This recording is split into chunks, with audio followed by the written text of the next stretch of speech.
虽然放开了魏无羡，但蓝忘机的眼神还是留在了他身上，眼神一瞬不瞬，似是在确定这个人是真实存在的，而不是马上就会消失的假象。啊，也没什么大事啦。不过蓝湛你怎么突然对我这么热情呀？难道是一夜之间发现了我的好，想跟我做朋友了？魏无羡第一次见到蓝忘机这样坦诚热情的眼神，霎时间觉得有些脸烧得慌，忙开了个玩笑岔开话题。就在魏无羡以为还是会像以前一样得不到回应的时候，却听到蓝忘机轻轻地了一声。魏无羡一挑眉，讶然道：“蓝湛你答应了？我还以为你又不睬我了呢，那我们以后就是好朋友了。”那人越说越高兴，甚至有些得意忘形地伸出手勾住了蓝忘机的肩膀。既然大家都是朋友了，那以后我打的山鸡有你一半，我看的春宫也会有你一，可我是说我看的话本也会给你看的。蓝忘机余光停留在自己肩上搭着的手臂，嘴角不自觉地向上翘了一下。虽然莞尔一瞬即逝，但还是被魏无羡眼尖地发现了。他眨了眨眼，惊喜道：“蓝湛你笑了，这还是我第一次见你笑呢。我曾经还以为你是天生不会笑呢，板着张脸冷冰冰的。没想到原来你这么想跟我做朋友啊，早说嘛。还有啊，蓝湛你笑起来真好看。走吧蓝湛，今天我最后一天抄家规了，明天我带你出去玩怎么样？”两人就以这么一个单方面勾肩搭背的姿势进了藏书阁。而魏无羡在进门之前偷偷从怀里掏出了一本不知什么书，悄悄扔了。虽然动作极轻，但依旧没能瞒过现在全身心都放在他身上的蓝忘机。忽然想起今天是最后一天抄家规，又看了今天被那人带上的随便，蓝忘机自然忆起被丢掉的是什么了，自然就是当年被魏无羡换掉的自己看过的一页的那本佛经。魏无羡轻车熟路地走到属于自己都书案前，把随便拍在旁边，竟真的开始一字一句认真地抄写。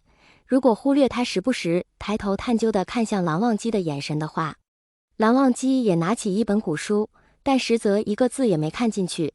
藏经阁的书蓝忘机10多年前就已经翻阅个遍，早已烂熟于心，更何况现在有一个失而复得的魏无羡就在面前，他又如何能静得下心？13年的思念、深情、痛苦与追悔莫及，一时之间全部混在脑子里，让蓝忘机根本提不起精神再去做别的事，只想守着他。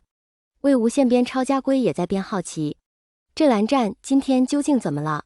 又是抱我，又是要和我做朋友，又是盯着我，难道他昨天晚上梦到我什么了？不然为什么昨天还不睬我，今天就变了？难不成是忽然发现了我的好？魏无羡被自己逗笑，强撑着不笑出声，自顾自不敢抬头抄着家规。窗外的玉兰树依旧挺拔，与风中的春意一同被唤醒，轻轻地摇曳起来，垂下的阴影不时打到魏无羡脸上，却丝毫没能妨碍到那人。这春天终究是到了。魏无羡觉得最近的蓝忘机很奇怪，是从最后一天抄家规开始的。那人从前都是对魏无羡不假辞色，自己说100句都未必能从这位蓝二公子口中听到一句回复。可自从那天开始，蓝忘机对他几乎有求必应，有问必答，一些行为对于这位蓝二公子来说，几乎算得上是百般宠溺诸般放纵了，甚至还时不时能看见蓝忘机默默地盯着他，眼神令人捉摸不定，却好像是怕他消失一样。可是今天蓝湛好像生气了。魏无羡委屈地想到，本来今天在泽无君、蓝曦臣的带领下，暂时消灭了水祟，这本是一件好事。可坏就坏在魏无羡这个人极其嗜酒，晚上非要拉着江澄、聂怀桑等一众人喝酒谈天，美其名曰庆祝一下。来到姑苏，自然也是要喝这天下闻名的天子笑。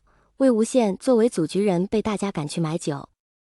但是当魏无羡拎着2坛天子笑得意的从那个熟悉的白墙上翻进来的时候，却看见也十分熟悉的蓝忘机站在那个熟悉的地砖上盯着他，和他手里那2个熟悉的酒坛。魏无羡尴尬地笑道：“啊哈哈哈，蓝湛好巧啊，你也出来散步啊哈哈哈。也是啊，今天晚上天气这么好，鹅虽然阴着天哈哈哈。那蓝湛你先散步吧，我就先回房了哈哈哈。”其实平时的魏无羡就算犯了蓝家的家规，也是面不改色死不悔改的，但坏就坏在最近的蓝忘机对他实在是太好了，好的魏无羡觉得现在自己再犯家规就是在恃宠而骄。站住！蓝忘机淡淡的说道。听得这句话的魏无羡也不能再装作若无其事的走掉了，咬了咬牙，硬着头皮转过来，心虚道：“不好意思，阿兰战，我真的不是故意犯你家规的。咱们今天帮彩衣镇除了水祟，卖天子笑的酒家也特别高兴，给了我2坛天子笑。我知道你们家规禁酒，所以没有收，但是酒家说不要就是不给他面子，我就只能勉为其难的收下了。但我又不能光明正大的，只能趁着晚上偷偷地拿进来。”魏无羡面不改色的编了一套瞎话。蓝忘机静静地看着他，没有说话，但神色分明是一副将他看透的样子。